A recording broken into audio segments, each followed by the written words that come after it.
We will be starting at the Cerritos.edu website, where we will then go ahead and hit Quick Links. A drop-down menu will appear where you will then click My Cerritos. You will be directed to a page where you put in your Cerritos College student ID and password, which is your date of birth.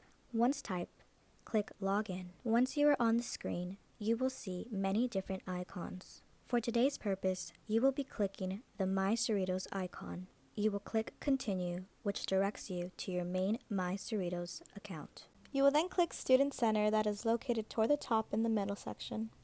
The page will redirect you where you can find your holds on the upper right-hand side. You can see here that I have no holds, but let's go ahead and take a look at an example if I did have a hold. This hold says Placement Needed. You will then click Details, which will then show you how to resolve your hold.